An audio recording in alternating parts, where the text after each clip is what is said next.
corporations, the reason why it's so mistake, which Glenn is going to accept later on, is the idea of there's private ownership of this kind of information or the publicity resources that these corporations have, or the state in terms of how it's able to control media and things like that. We think that those things that what happens in our model is we remove the ability for it to be silenced. When you talk about, for example, states, for example, that their website will show how this department is having shady contract deals with other things, or does it has wage inequality in terms of these salaries. What happens then is we bring it to attention to the people who do have the power to change, to the people who aren't aware of these particular things, and it brings relevance to activism once again. Activism which right now is considered a nuisance, and activism which is right now not being given the credence that we want to have. We think that in the end, on our model, the conclusion of the first argument is quite simple. Firstly, there is a necessity because on our model we are targeted to the scope and will be able to affect change. And secondly, it brings relevance once again to activism by using hacktivism. No, thank you. Let's talk about the second argument, which is more important in terms of the value of the act of hacktivism. Because we understand, no, thank you,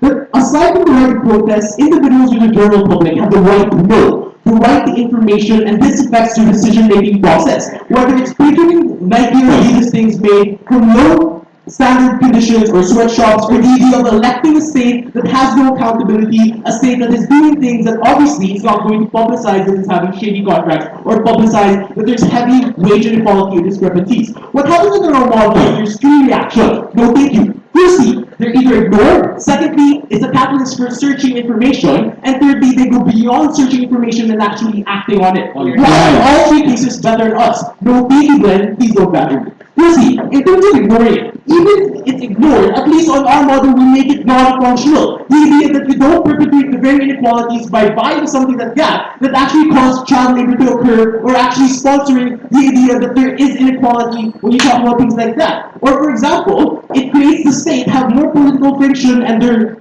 deals will not be under scrutiny because of the fact that that website is now non-functional. Secondly, it sparks discourse in terms of how people are going to want to know more information.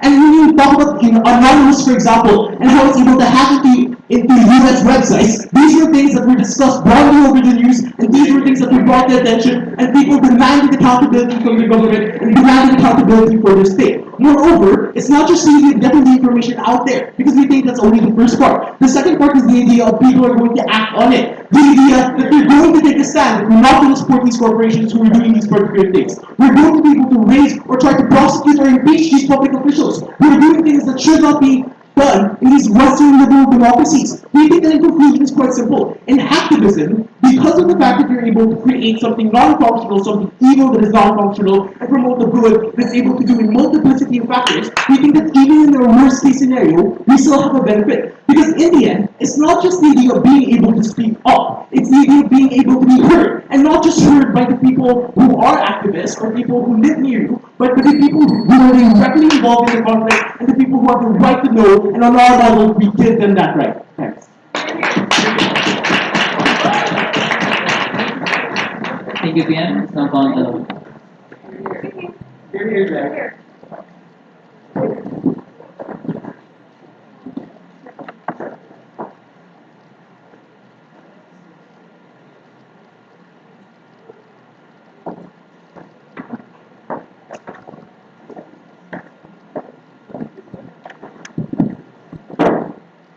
Ladies and gentlemen, activists and slackers, doctors and attorneys, we are more than happy to oppose this motion based on a couple of values. One, the sustainability of activism and the social change that it promotes.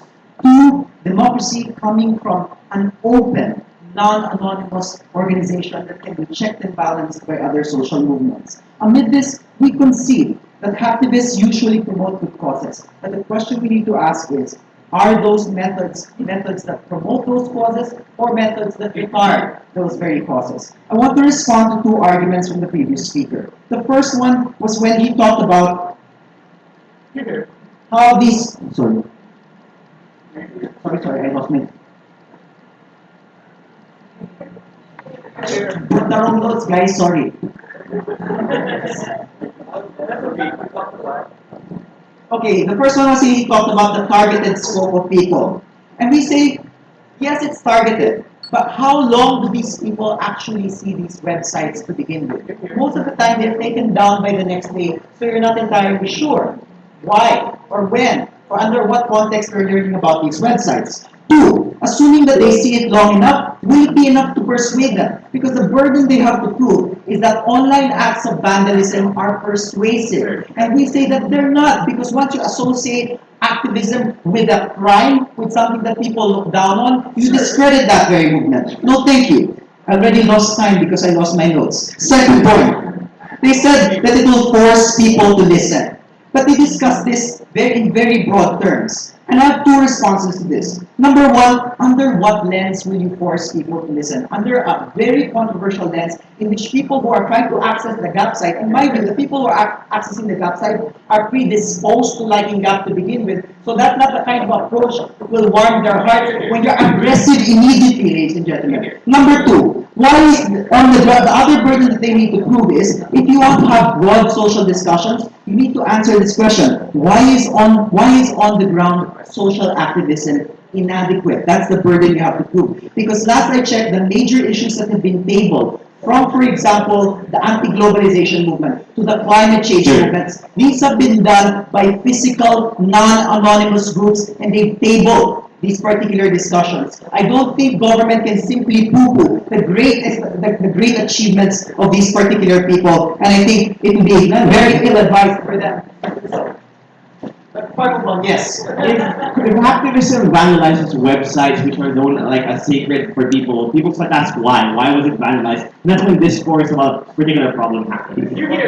But are they even going to ask if it's vandalized to begin with if these people already associate that with a crime? And I'm going to be talking about how your model actually empowers governments who want to discredit these people to begin with. But let me look at two things in my speech. Number one, I want to talk about how their model has no accountability. And number two, I want to talk about how their model delegitimizes social movements because it empowers governments to demonize these social movements. On the first argument, and there being no accountability, the first premise here is that traditional social movements are accountable. Why? Because they are known so that when they overstep their boundaries, they can engage. We know, for example, who the leaders are, we know where they're organizing, we know what their principles are, and many times we know who's funding them. And that's why we can engage these people in democratic discourse. No, thank you. An example I want to give here is the anti-globalization movement in Seattle. There were many Filipinos, Thai, Southeast Asians, and Latin Americans organizing in Seattle. We know who these people were. Many of them, some of them were even congressmen in the Philippine House of Representatives. No, thank you.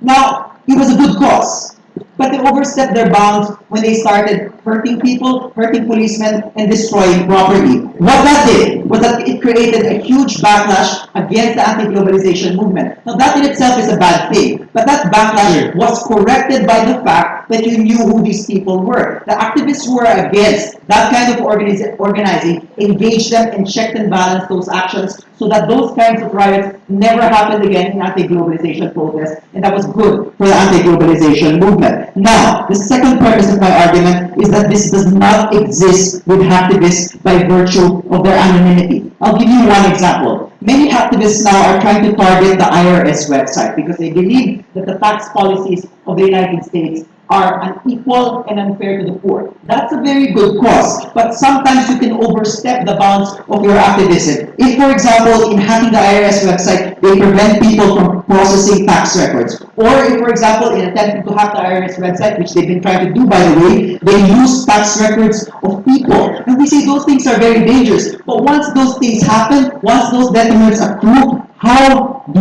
you hold these people accountable? You can't. You don't know who they are. And what is the conclusion of this argument? The conclusion of this argument is that it erodes the democratic ethos of activism. Because activism aims to do two things. It aims to promote democracy within a society, but it aims to be a representation of that democracy in itself. That's why activists are supposed to be democratic themselves. We think that it is extremely hypocritical when an activist group goes out there and claims that it wants to make the United States more accountable, it wants to make the United States more democratic, when it itself is not democratic. Why is this important? The reason why this is important is because anonymity strikes at the heart of what activism is. That is why activist groups call themselves anonymous. It is their way essentially of breaking their accountability from the broader social movement, and we reject that. Second argument, I believe this model delegitimizes social movements. The first premise here is a hardline premise. We want to argue that hacktivism is a crime. It defaces private property. It violates intellectual property. In fact, in the information age, intellectual property is more valuable than brick and mortar. And so we say that the implications of this are two. Number one, it is wrong in principle because we don't believe that you can achieve good ends through jagged means. Secondly, we believe that it sets back a movement because you associate a good cause with a crime. Think about how this can play into the hands of governments. When, for example, we talk about the issue, my example a while ago of IRS reform, and hacktivists are able to hack the IRS, what prevents the US government from saying tax reform? Oh, that's a bad issue. That is an issue associated with vandals and criminals and hacktivists. We say the kind of change we want to promote in the society should be premised on change that cannot be demonized, but more importantly, change that is democratic. And because of that, we beg to oppose.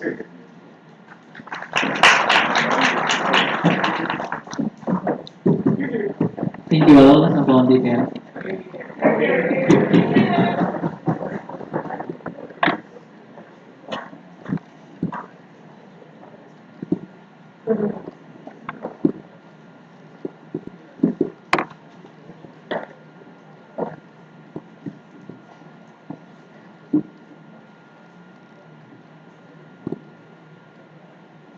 Government will not be forced to argue that we are against movements that occur on the ground. We're not against rallies, Mr. Chair. In fact, we say that it's not mutually exclusive in terms of activism and the existence of all of these movements on the ground. But we ask the question, how do these movements on the ground materialize? Do they materialize out of thin air, or do they materialize with the need for information? Mr. Chair, and members of this House. I think my Prime Minister has solidly talked to you about how corporations, large corporations, and even the state has a huge control on the information the public knows, Mr. Chair, and members of this House. So what happens when corporations like Gap hide the fact that their child labor in a faraway country like Vietnam and try to control the media with its connections, Mr. Chair? There's this CEO also owning news outlets in the United States. The only way then is to bring that information out through means which people cannot control. And that's what activism is about. Because we say that the ground movements that opening opposition wants to have will be mobilized through our policy. In fact, the very example he gave is a manifestation of how people on the ground were mobilized because of activism. Which leads to the second response. Please sit down. We say the point was discourse is more valuable, Mr. Chair, when we know who the people are for one, and then it occurs in real life.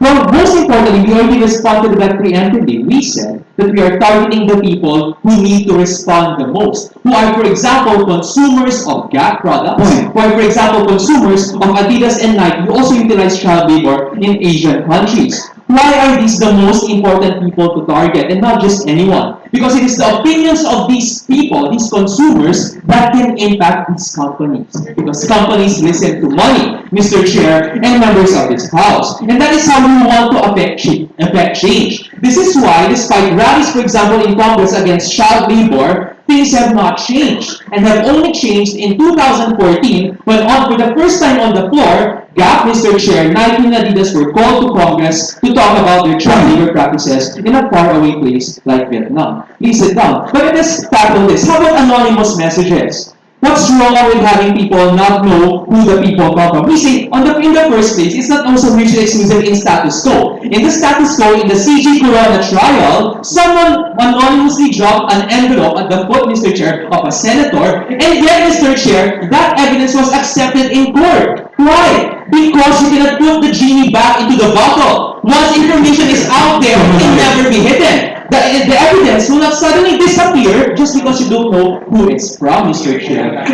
members of this House. So this goes to answer the question, how about accountability? What if we destroy these websites, who can we prosecute? In the first place, just like in rallies, Mr. Chair, we do not prosecute people for rallying and maybe making the road messy. Please sit down. Because chairs and roads can be repaired in the end, just as websites can also be repaired, Mr. Chair, and members of this House. So the net damage that we have is actually mitigable in the part on the part of companies and even on the part of the state in terms of public property. But what is not mitigated? The information that is out there. That is what companies have to deal with, which I will first discuss in my case. I'll talk about, Mr. Chair, on the reformative nature of activism in terms of simple companies. Before I go on, Why not just make a viral website? It won't be taken down, it's legitimate, it gets more clicks. that's very nice, but people have to know the URL. People have to, the important people who you have to target have to know about it. And yes, Facebook also occurs in our model. But more importantly, for people who do not get to those areas, what's wrong with a temporary glitch in your website where you have 10 million hits and then you can put it back, Mr. Chair, and members of this House? We say the net benefit still exists because this debate is about net benefit in terms of harm and versus vis-a-vis the harm. Let me go to the reformative nature of activism. Please sit down.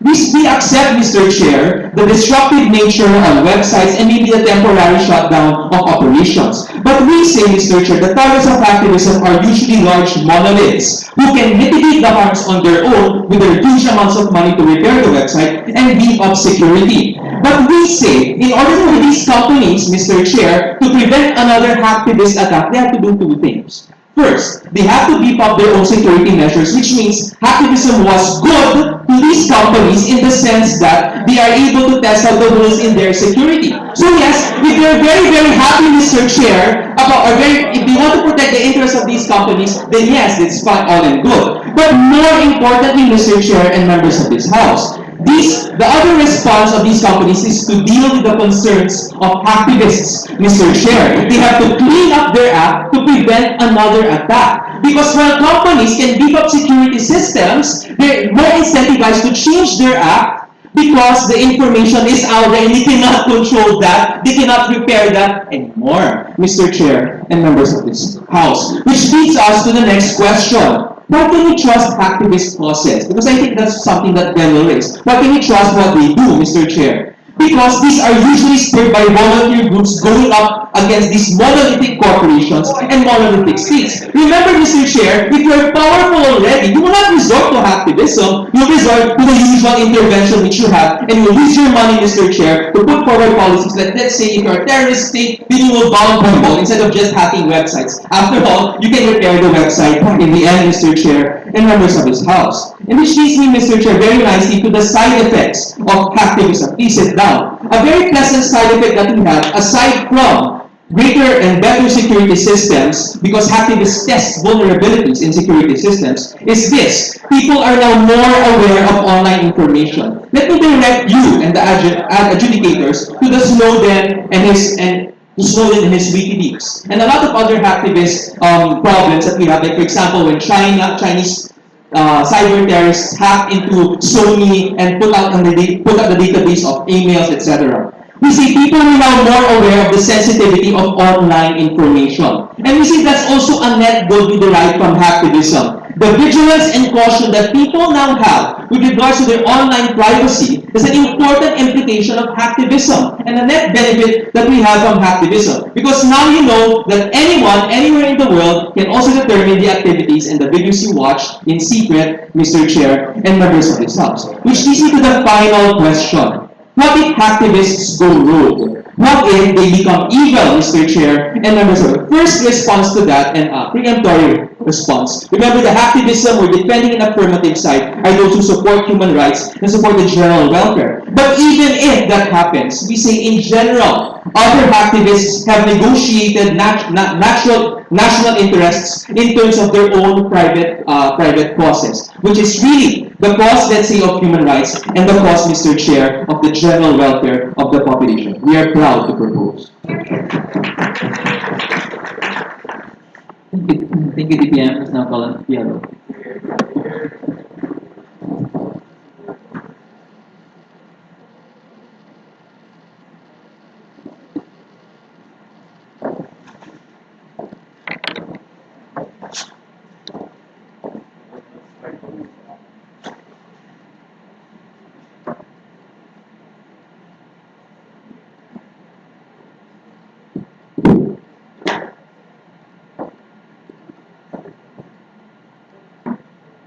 By the way, that wasn't a joke POI. That was serious. Because there are different methods to send across a certain message. Because both sides of the House agree that there is a legitimate cause to be fought most of the time. And that's the premise of the debate. Several of methods that we have on hand harm or benefit that particular cause. And we say that it actually is a net loss for that particular cause. Because what they want is like a voltage 5 effect. No? Rallies on the ground, happiness to the sky, let's vote in. So all of them will do that, right? Yes, that's right. But the thing is, I made particular other suggestions that will achieve the same purpose that they have, but through different and legal methods. Why not create a viral website? We have examples like Coney 2012. We have examples like my partner, Lelo Claudio, challenging Tito Soto to a debate that became viral. We see here that clickbait articles are abound right now in the internet. These are legitimate methods. These won't be taken down. If you don't know the URL aids, look to Facebook. Somebody would have shared it in your 2,000 friends in the debate community. Now, we see here that these are methods to reach that message, but not sully the message with the method that you are employing. Because they said, well, they can coexist anyway. We have rallies on the ground, activists on the sky. But they cannot if you want to have an effective campaign. Because people will always refuse to associate with those who are perceived to be criminals. In fact, if you look at the examples of Greenpeace bombing oil platforms before, they actually lost support from people on the ground because they don't want to support people who bomb private property. If you look at people who even just burn flags, well, there's a flag burning law in the Philippines. I know that. I'm a lawyer, but in the States, I don't know if there is. But even if it's not a crime itself, people will even refuse to associate with a controversial act like that. So you're actually losing support from people on the ground, the everyday people, the GAP website visitors, because they don't want to associate with that particular devious method that you are espousing on this side of the house. Please sit down. Because even if you look at it from a legal perspective, they can be held in conspiracy, aiding and abetting a crime. Private property, websites, ephemeral. Yes, it's ephemeral, but it's intellectual property. Second point of rebuttal. They say, well, they can repair the website. In fact, they can even beef up security. Maybe they're going to benefit their website. In the end, well, all well and good. I don't see that. That's a pretty good point. But the thing is the response necessarily from these companies cracking down on the practices you complain about? No, not necessarily. There's a plethora of responses. Number two, they can deny that they're even doing it in the first place after beefing up security so they won't get hacked again. No? Second, they can label and demonize the very people that did it by saying that, look, these are people who defaced your precious GAP website. They're against consumerism. They're against capital. Capitalism. They're against you buying your new shoes that you can show off in the next debate tournament. These are a lot of ways for them to mislabel, demonize, or actually drag down these causes, even if they have actually a legitimate cause. So we see here that the response is not singular. You can't look at it from one perspective alone. Third, they said, okay, before that, yes, every act of activism can be demonized. It shouldn't be the standard because it is inherently conflict-driven because they challenge the status quo. Of course, there's no absolute. Only Sith talk in absolute. Revenge of the Sith. Episode 3, Star Wars. No, but there are no absolutes in debate, like in Revenge of the Sith, no? But let's look at probabilities. Because if you have a legitimate movement on the ground, those willing to exchange, willing to talk, willing to dialogue, and it's less, there's less propensity for them to be demonized vis-a-vis one who, on the front of their acts, they're already defacing websites, a website that you intended to visit in the first place. So they're not winning your sympathy over here. Ladies and gentlemen, Madam Chair, members of this House, please down my first point. I want to talk about a very simple point. The point is, activism doesn't work. It's ineffective. We see here that, of course, there's no singular effect, no? But usually, it's ineffective. Why? What's the strategy of these activists? Let's go on the graph. Usually, they employ three components of the method. Number one, it has to be self-aggrandizing. It turns inward. Meaning, if you see these hack websites, they usually is a rubber stamp of the person who did it. We are anonymous. We are legion. You cannot stop us. Diba? You see that if you go to those websites. Second, to get your attention, they use shock and awe. They post either shocking images, strong language, etc. And third, it replaces your expectations. I expect to see the GAP website. I see a skull and crossbones and scary music playing with the message that they want to send across. What's the harm in that? we see here that because of these particular methods,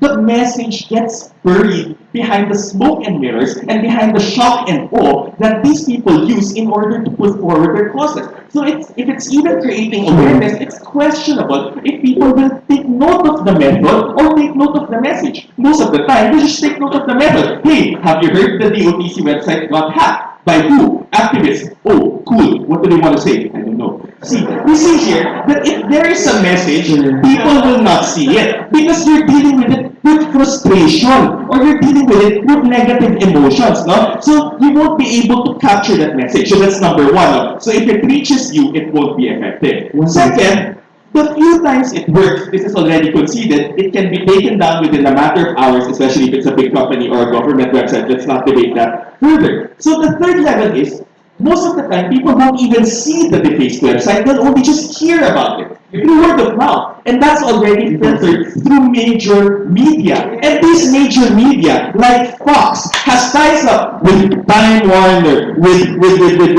Viacom, with all of these conglomerates, which it is in their interest to delegitimize the particular methods that are employed by these activists. That's why if you watch Fox News, they call Anonymous as an online terrorist group. So we see here that the message is now filtered, and if it reaches the people on the ground, those the next of World is 5, it won't even be a positive message, and the message is lost in translation. A very good movie, by the way, if you haven't seen it. Okay, now let's talk about the second point. We talk about the opportunity cost, the second argument, because it promotes the trend of armchair activism. Because people have limited political energy. These people want to do something to address the problem. They can go on the ground, they can have a website, they can sing in the halls of the Supreme Court. But because there's a trend of what we call armchair activism, because it is a phenomenon that people are replacing on-the-ground dialogue and on-the-ground engagement with online acts that they feel will be enough to replace that particular social movement. But no social movement, big social movement, has been caused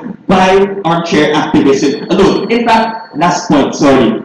Because Leonard lost 10 seconds, I'll take his 10 seconds. In fact, that gap example, it was because of Naomi Klein in her book, No Logo. Fantastic book, by the way. That's why that happened. So it's not, don't just over-credit these activists. Sorry, I'm over time. But anyway, I'll see you in the finals.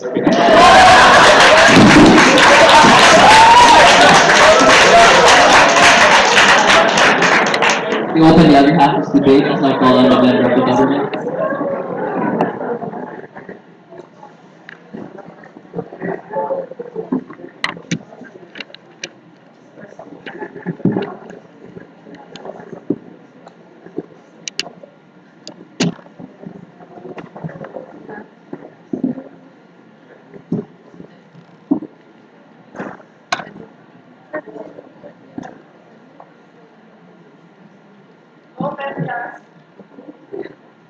While our opening government talked about nifty ways in increasing the security of these organizations and talked about how more thoughts will be present in the space of negotiation, what Ketias is going to do for you in today's debate are two fundamental important things. First, we will talk about the important actors that need to be added to this discussion, particularly those that would otherwise be silenced without the advent of hacktivism. And secondly, we'll talk about the renegotiation of legitimate spaces and thoughts and ideas in the internet, and why we think that discomfort, contrary to the point of opening opposition, is a necessity when you want to talk about what ideas are truly worth hearing or listening to or talking about in the space of the internet. The rest of the rebuttals will be integrated, but I want to talk about this effectivity point coming from Glenn. He talks about how it's not going to push forward the causes it aspires to for two reasons. Firstly, that it's self-aggrandizing, and secondly, it utilizes shock and awe. We think that these two things do not necessarily drown out the message, but it's an initial effect that actually goads people who want to support that thought or that idea, but are simply waiting for saviors, are simply waiting for people who will be taking the first step in saying that we support gay rights in a conservative community before they can rally toward that rally point. Because these individuals may already have those thoughts on the ground, but the lack of anonymity makes them face the consequences that are outright there in those communities that represses them from even saying those thoughts. So what they're waiting for is an institution, anonymous or not, to take the first step and say that we are here for you. In these instances, the self-aggrandizing aspect of anonymous is actually cathartic to some because finally there's a hero for us and it will make them inspired to continue their fight. But this is not where the fight takes place alone. That's why when Glenn questioned where is the space for engagement here, we say that the space of engagement is in each and every interaction where someone is disturbed. And we think that there are stages to this kind of interaction. We don't legislate based on how annoying activists are. That's obvious. Whether or not it's hacktivism or activism on the street, you don't have the lawyers or you don't have the solons going down there and saying, all right, you guys shut up, we're going to do this law. It always goes into more legitimate avenues. But the question of this debate is, where do we take that discussion to that level? And we think that hacktivism provides the essential first step, rallying people toward that cause. Let's talk about the first idea. No thank you after the first argument. This is where the free flow of thought includes these people who would otherwise be oppressed. 2 points. Firstly, it lowers the threshold of participation because practically speaking, anyone can hack. You can simply Google how to hack and learn it in 2 weeks. So we don't think it's a very hard thing. It's not exclusive to individuals. So why is that good then? First, no thank you. It's good because it's something accessible to people wherever they are. The constraint of geography, ladies and gentlemen, is no longer a concern because individuals can protest wherever they are, whatever they're doing in whatever community. No, thank you. Moreover, we also think that hacking will be visible. As annoying as it is, it's not something that they can deny. The second part of this argument is that they will have these people will have a lot less on the line. After the first argument, I promise. The reason for this, ladies and gentlemen, is that there's very little threat of physical harm because of the ease of hiding the digital footprint you leave once you do the hacking. So why is this good? And this is in response to the lack of accountability coming from opening opposition.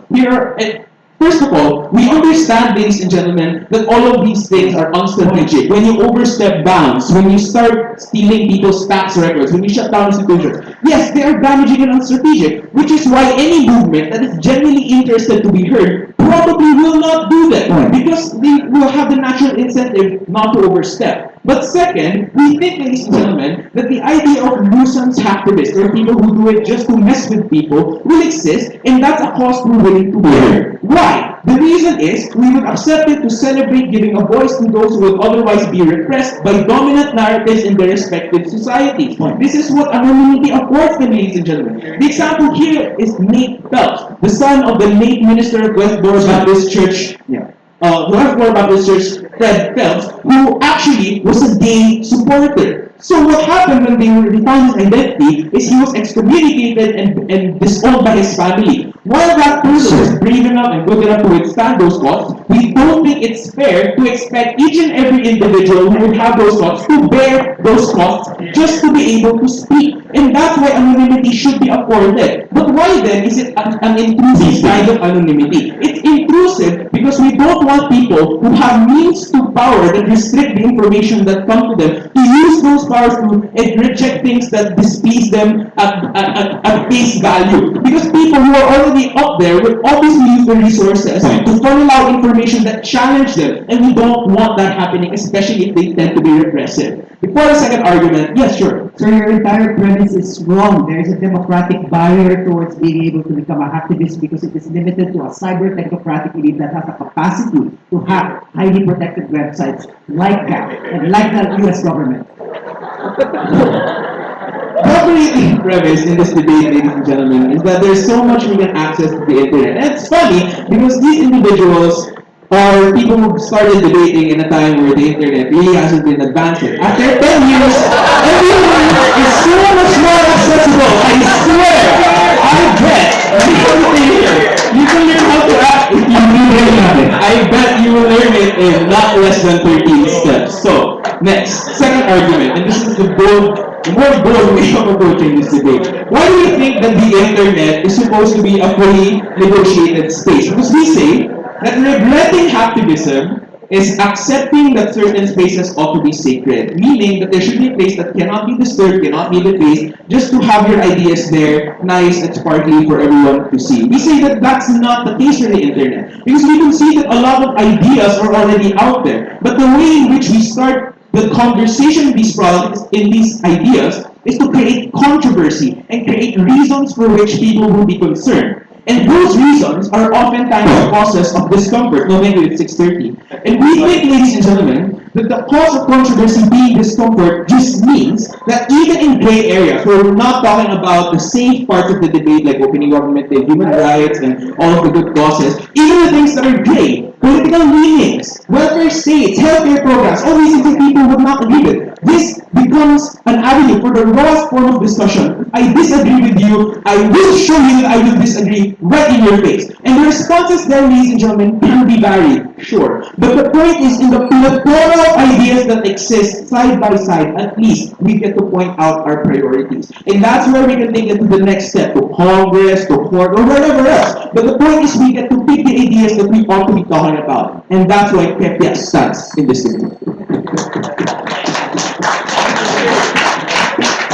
Thank you, and Gina Tapon.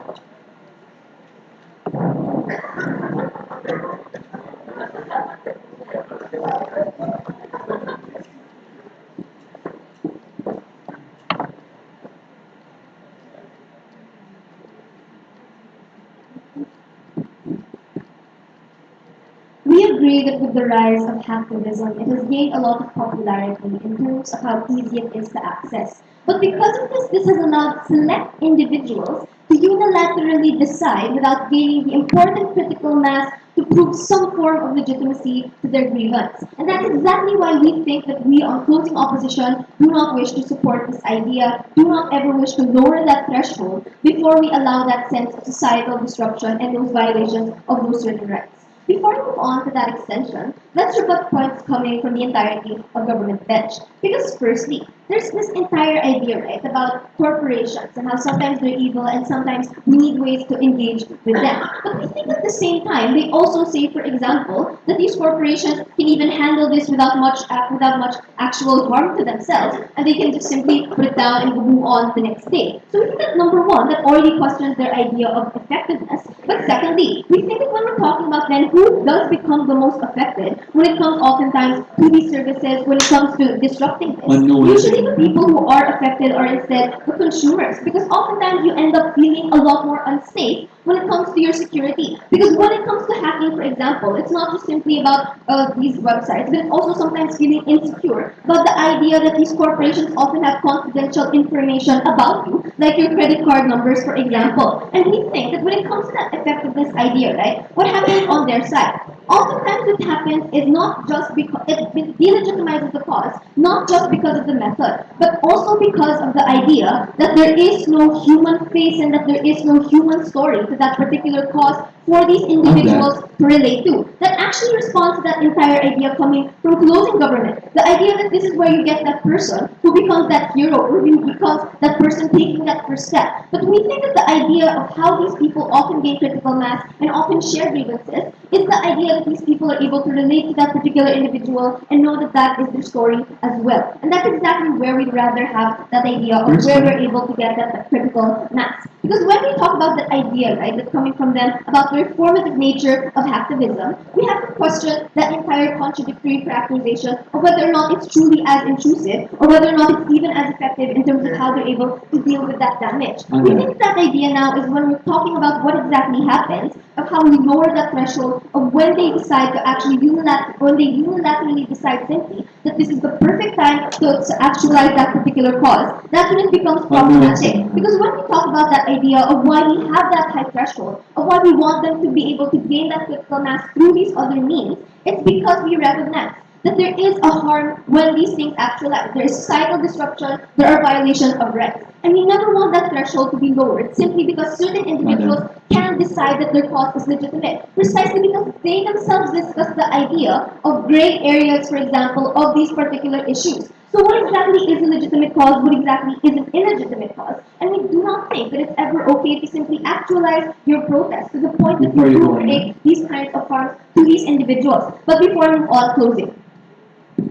Azzy, let's take a simple context. When you have a blog, you are free to delete comments that you disagree with or block people who disagree with you. In the case of those opinions being important, how will you ever be challenged? We think that this is also something we can co-opt on our side through social media, for example. If you cannot delete, for example, a tweet that someone else made, and then you somehow gain that discussion online anyway to gain that critical mass for certain causes, we think that there are so many other ways in which you can first try and get legitimacy for that particular grievance, rather than simply assume that you have that sense of legitimacy and then choosing to act on it because you have access to these particular kinds of skills. So now let's move on to that idea, right? To my extension for you today, where we're going to discuss the idea of where exactly we do achieve that better sense of legitimacy coming from our side, particularly for these kinds of causes. Because before we discuss the idea of why the idea that oftentimes these certain small groups of individuals who do have that skill can unilaterally decide when they want to actualize that particular kind of cause, right? But why is this necessarily harmful? Because even within causes themselves,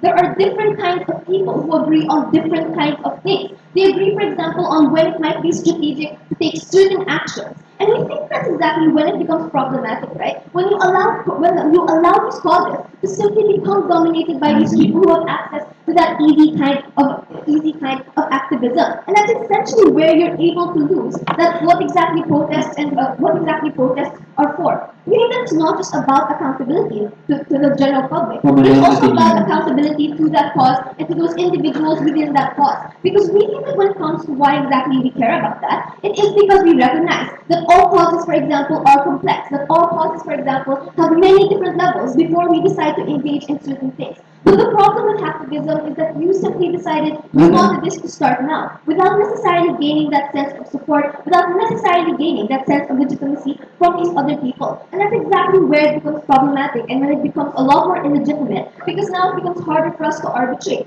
Is this necessarily a legitimate cause or not? Is this something that is important? Well, thank you. Because that's exactly where we have to discuss the idea of the importance of the internet as a safe space. Because we think that discourse, right, cannot exist when it comes to that feeling of constant insecurity. Because oftentimes, right, when a lot of people, for example, when a lot of activists decide, for example, to simply publish confidential kinds of communication, when you suddenly don't feel safe, no thank you, to be able to actually deal with these particular kinds of ideas. Because when we talk about why it's important for the internet to stay a safe space, it is because you feel free to speak out. It is because you feel free in order to explore other ideas in your own private spheres within the internet. We think that that's exactly how people are able to engage and actually create these kinds of better discussions. Something that doesn't happen on their side when you actually celebrate the idea that it's become popular to simply decide to invade this entire private space, the entire idea that now suddenly the internet does not feel like some place that you are free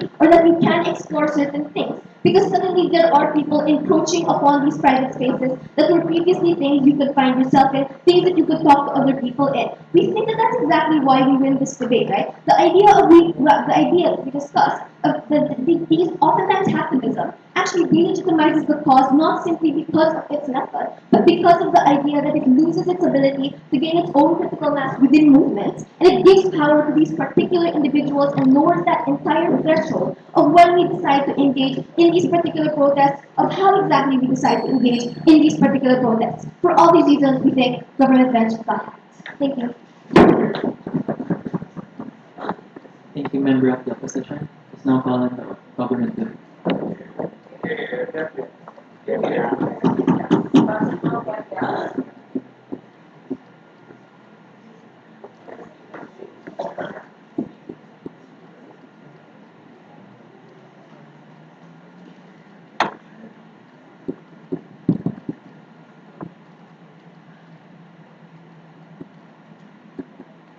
This is how Kepias will close the debate. 2 points. Firstly, on effectivity, and second, on validity. Let's talk about the first idea, effectivity. They come up here and tell us that the Volt is 5 method isn't a method that is essentially going to work. But we disagree.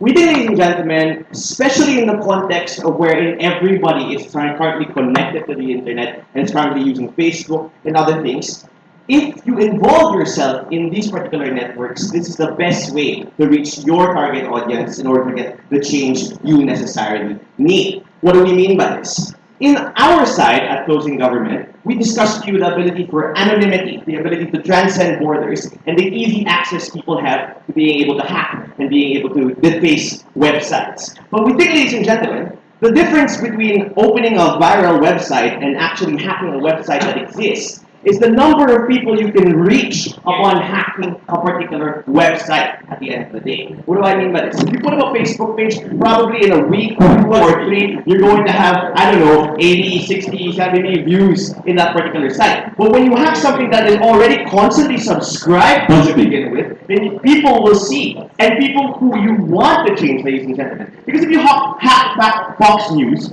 you're hacking people who look at Fox News and who you want to change and convince to begin with. In the other side, when you work with, I don't know, BuzzFeed, as they say, then you're going to have to try to get people who subscribe to Fox News to first go to BuzzFeed, click it, and then try to accept the message that you're saying. We think, ladies and gentlemen, that's problematic for 2 reasons. One is because a lot of the times there is flooded information. A lot of people are competing for your views, for your clicks, for you to be able to decide to talk to them, sit down. But we think, ladies and gentlemen, that once you have people start controversy, and this is the point that Ed talks about, if you have a controversial action, even if it's just a skull on the DTI website or the website of the IRS, then you have people talking about it. Then you have people deciding, hey, yes, the website was hacked. Why was it hacked? There is a possibility, ladies and gentlemen, for people to discuss, oh, it was hacked because of X, Y, and Z reasons. Those things are important, ladies and gentlemen. You can't believe Glenn just because he tells you that, oh, look, most people are going to say that they don't know. But in all probability, ladies and gentlemen, at least on our side, the marginal benefit is that there's a possibility for people to discuss why that website was hacked, and with the likelihood, ladies and gentlemen, of people to discuss it among those things. Next, I want to respond to what Azzy said when she said that you can't start a revolution by yourself, and you can't, necessarily do that without the validity of the rest of the critical mass that you need. We think, ladies and gentlemen, it's a chicken and egg problem.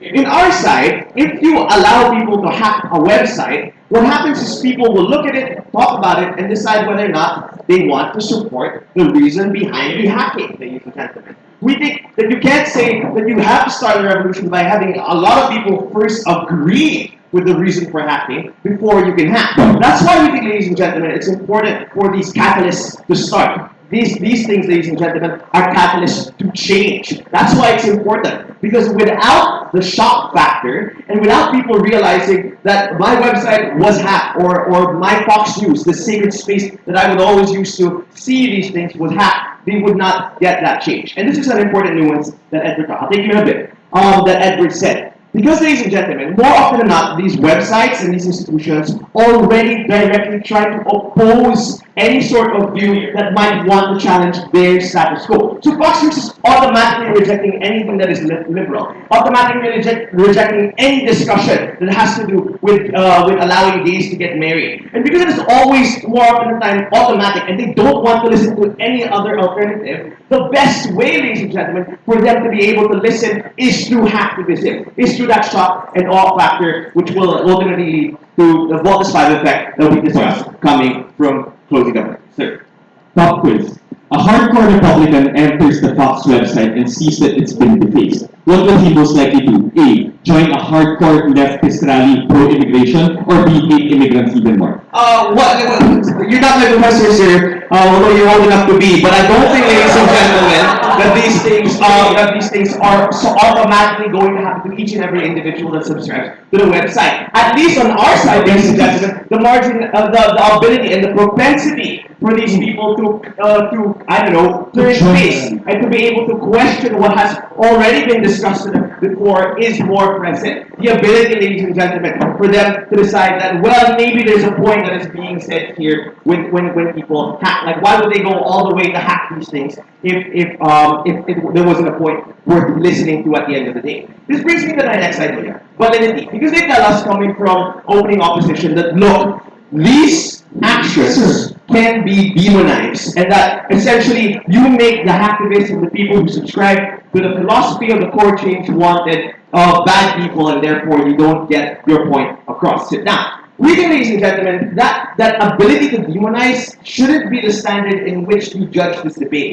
Because all forms of activism, all forms of trying to make a change is conflict to begin with. It's naturally occurring that you will try or there is a way to demonize a particular opposing view because it's trying to challenge the status quo. Whether or not you protest, I don't know, legally in the street or you, I don't know, do graffiti, all these things, conservatives or other valid parties can say, look, they're bad people for rejecting what we've been trying to teach you from the very start. That's why we think, ladies and gentlemen, this whole point that Lelo talked about the demonization for about 4 minutes shouldn't be valid because that sort of standard can be applied across the board. We think on our side, comparatively, we're better because, ladies and gentlemen, at least our form of intrusion is something that leads to less tangible harms. Nobody's hurt when you try to deface a website. In fact, the opening government said that you beef up security, ladies and gentlemen. Well, we think those things are the ability to strike conflict is important, and with the ability to strike conflict with less tangible harms is something that we exclusively provide to you. But more than that, on this idea of accountability that Lelor talked about, and this idea that you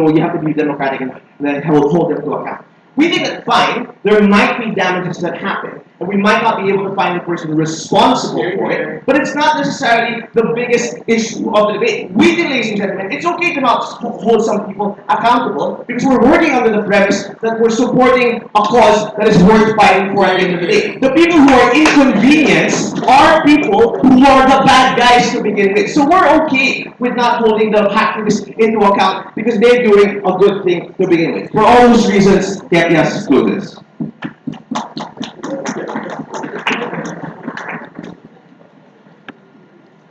Thank you, Government Vet. It's now called opposition with the close to the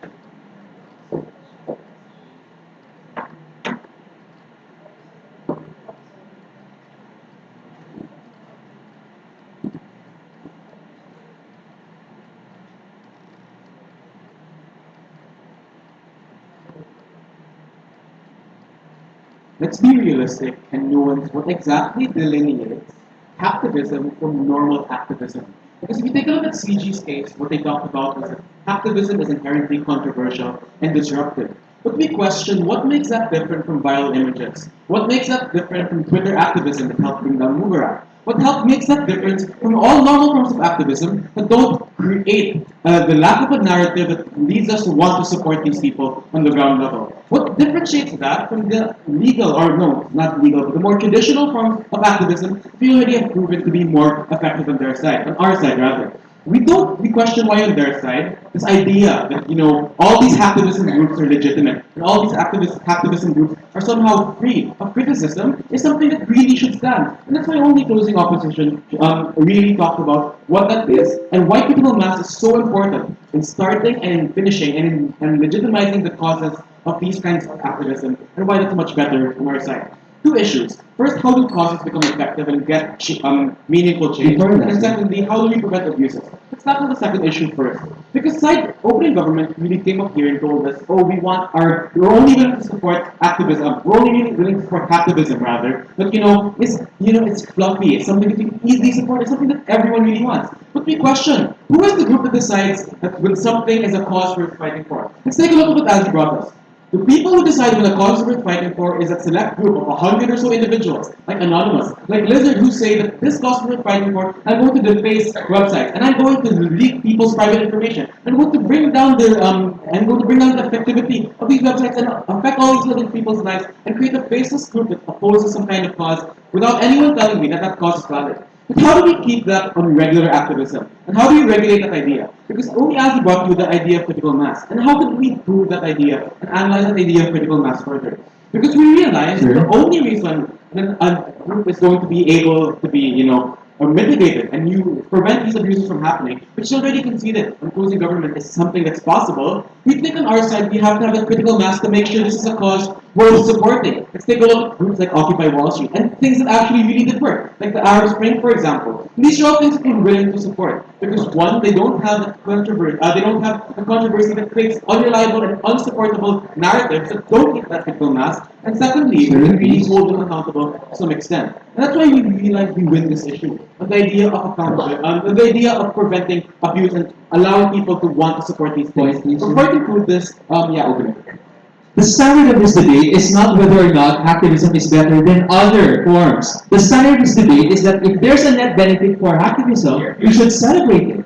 No. It's not we have to celebrate hacktivism. It's because we have to realize that hacktivism actually hurts all of these other groups. Hacktivism actively hurts the critical mass that you need for activism to actually exist in the first place. Because you don't allow all of these narratives that make people want to support the underdogs to exist. Because all you have is a faceless entity. And it really, it's like closing government, which basically rehashed opening government and just said we want to concede the disruption, which makes them kind of shafting OG who said we want everyone to be fluffy and we want everyone to be agreeable. We have to realize that on our side, only do we have this idea of people wanting to support that narrative. But how do I explain this and how do this as an argument how is Annie's argument particularly relevant in this debate? This is the second issue of how do you the first issue rather.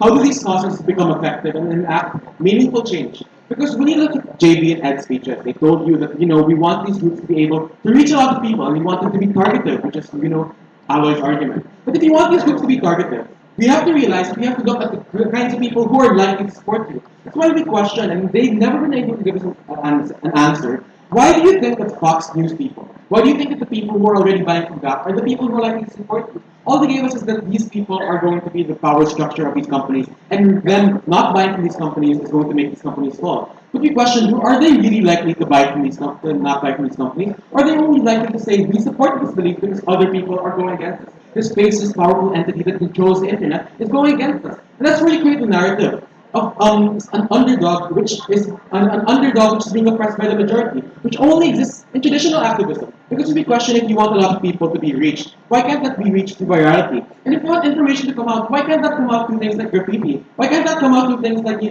making it known to the people and using viral media and using things that aren't controlled by the government? Because we do realize to some extent the media is controlled by large groups, where the media is controlled by these groups. We have to realize that there are alternative forms of media, alternative forms of the internet, like the internet, for example, which as we talked about as a free space, as something that really doesn't create that narrative that people are so willing to not support. But let's take a look at what narratives people are willing to support and who we really want to support us. Because Ed came up and had this idea of, we want people to be able to easily support us through hacking. But we question, is hacking really that easy that is hacking really that easy that people are going to be able to support this?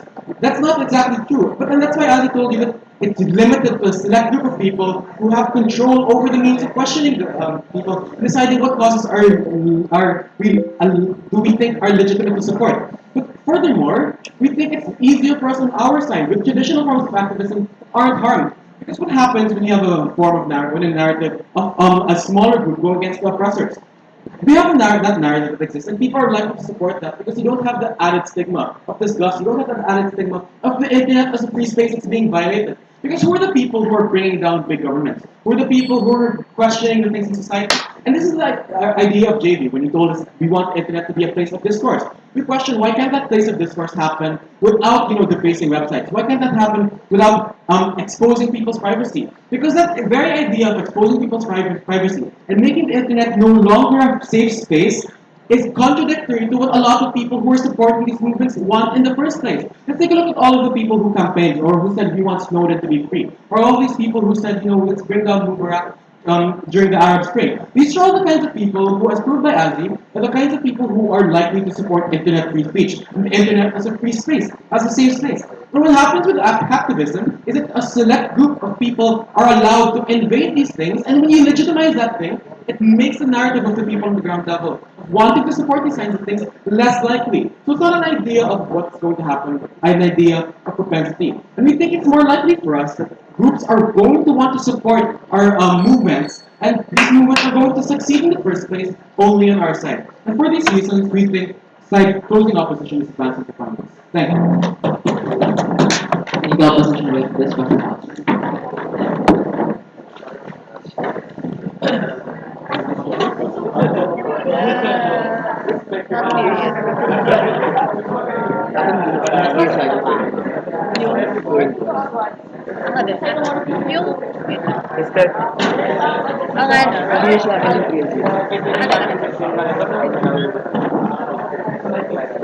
Tara, mag-usap muna tayo, guys. Tayo talaga.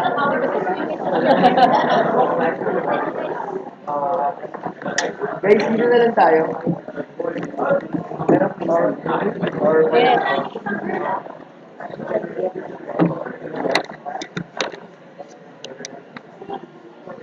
Vote for the one at the other room. Yes, judge.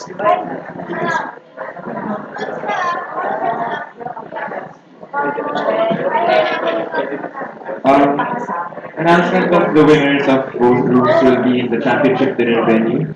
So for everybody else, you can proceed to the lobby of Henry C. Hall, where we had lunch. Thank you. Hindi mo yung same announcement na yun in a PowerPoint slide. The same PowerPoint, the same message in a PowerPoint slide. Okay. Kasi yung mga...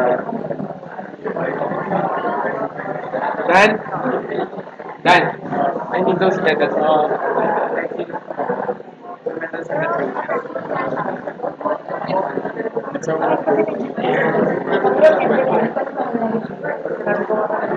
Ano pa niyo?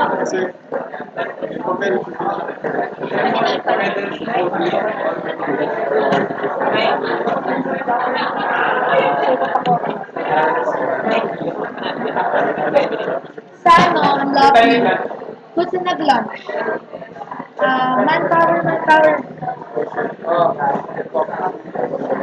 Saan tayo? Pwede ba?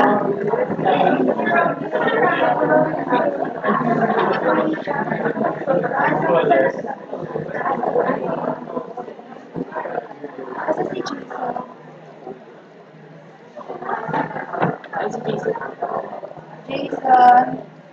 Bili mo na lang yung laptop. You record?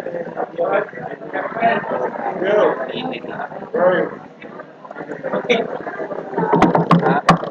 Pero isip ko na rin.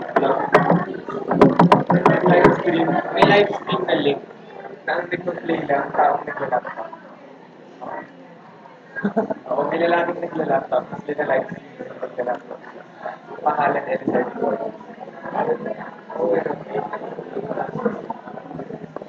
This is City, oh. Apparently, may Yan yung sinasabi natin. Pag sinabi natin live stream natin,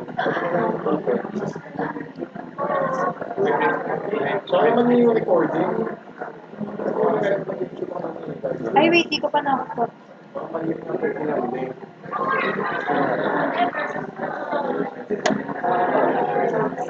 Ha?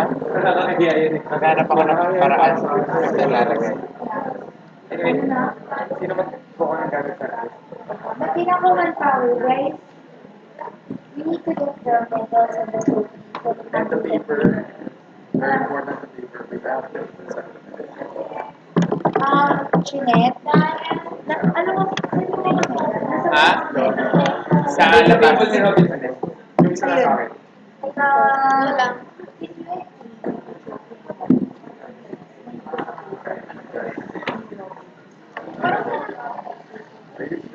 Guys, sure. Kasi, sure ako isang ulit na nag-release namin. Mali ko, they heard something. May mic na natin. Mikey, Yes. isang link Nililipit na lang namin and tapos the link niya. Wala nang ibang more. So, they either went to the channel and looked at a previous live stream where we were setting it up. Or, katulad ng ano,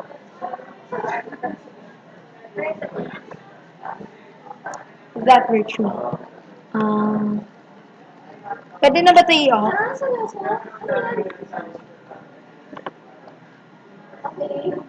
Well, who's setting up the live stream for finals? Vince. Where is he? I have no idea. Kinuha niya yata sa 204. 204. Iwan niya yung isang laptop. Pero isa-set up niya na sa Yes. Sige, mag-leave na ako para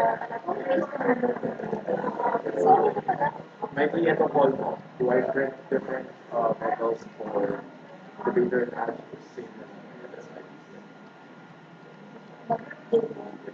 Dali na naman yun. We need the number. Yes. Number of people. Ay, No. Masyadong ang personalized. We can't do that with the space that we have in the metal. This is just 32 millimeters. So this one. So it's not really but that is years of active disinfection.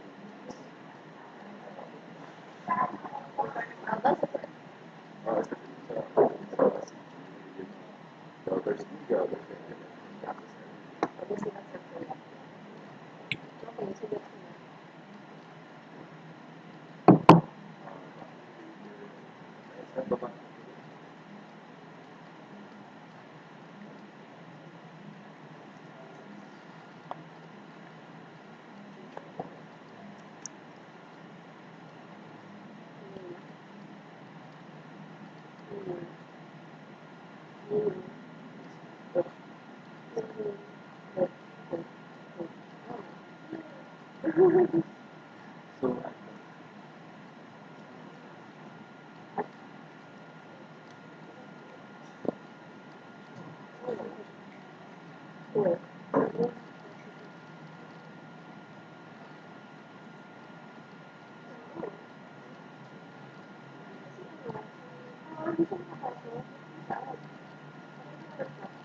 obviously I need it.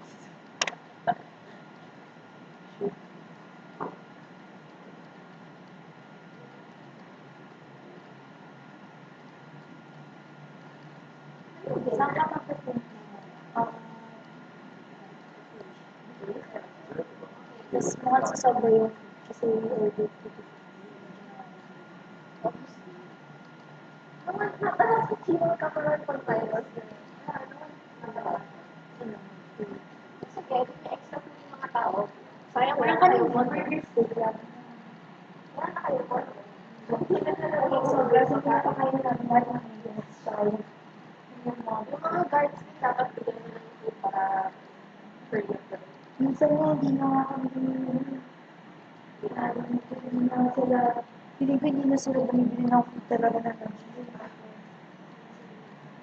Spencer, nais ko na yung explain ng ano. Follow Spencer? Yes. It's like a little Spencer. Yeah, I know you Spencer, but it doesn't look like a Spencer. It looks like a Spencer. Oy, Em, may gumalaw ng laptop. You look like a May Spencer. gumalaw ng Oo, may laptop. gumalaw ng laptop. May tanga na gumalaw ng laptop. Ano, nawala yung buong recording. Sa kabila yun. Oo. So the other room, hindi na-record, in other words. Yes. So that's the other room. And this room, akala ko nila. This room, nire-record ni Jason, tapos yun yung naka-live stream. Yun yung video namin ni Spencer sa laptop yung daanan sa cellphone niya. So who's the idiot that moved the laptop? Well, we can see who they are. Hanapin niya, tapos pabalikan natin. Tapos shame natin. Shane Bell natin. Kalata nila free laptop. Free laptop. Nasa gitna ng shame. Look ito yan, ako yung nag-setup Focus yan. on the table. Nirecord ko na, kaya umalis na ako, kaya okay. Then left it for a while, then nagsimula na yung round in a while. See, na. Wala na yung round. By the way, Mikey, yung dito sa back mo, natanggal na yung Kaya, Well, now we know. Sino? si Leo Mar! Wait lang ha, tinan mo yan ha. Shame yan mamaya sa dinner. Yan. Tapos, And then, sinara. sinara nila! Tapos, yung the next moment, no, binuksan ko na, ito na, ayan na ako. Wow. Lolly turned off the live stream of his own laptop. My God. Of his room. Wow. Very good. Free laptop, ah. Very good. Henry, sino? Okay, ready to print. Papit mo na. You see free laptop? Wow. Sulat mo yung Ay, By the way, if mawala mo where's the naman. printer? Where's the Where's the printer? printer? If the venue is going to be closed, don't you need people to help clean up? Yes. I know, there's may maintenance. But what about people's possessions? That's what you have to do. Okay, come on. Hey, ito. Ito to go. Please bring the printer so we can print the tab. I was thinking, what if we give out printed copies? I was thinking, what if we gave out printed copies? Not sure if there's paper upstairs. Do you know if there's paper upstairs? Anong paper? Sa ano, sa Cybergate. Anong class paper? Wait lang, hindi ko sure kung nakuha nila, pala, nila. Ano yung paper na pinakakuha? I don't think nakuha nila. Yung gold paper. Pinakakuha ko ng kanina na po. Let's bring that there, tapos kunin na natin sa detective. Let's go. Let's Yeah, go to- entire chat din na. Let's go tell nila, bring that there. Okay. Huwag ka na mag-print ng copy naman. Okay. If the paper's not there, you guys represent it. Kasi you have the entire debate pa naman tonight to do that. Stop recording na ba to? What power? Let's do live streaming. So, ano na? What power? Uh, So yung broadcast ba, yung sa live, automatic. Sorry. Yes. Automatic. Yes, yes, yes. Stop mo na. Yes. Can you bring your laptop? Kasi kailangan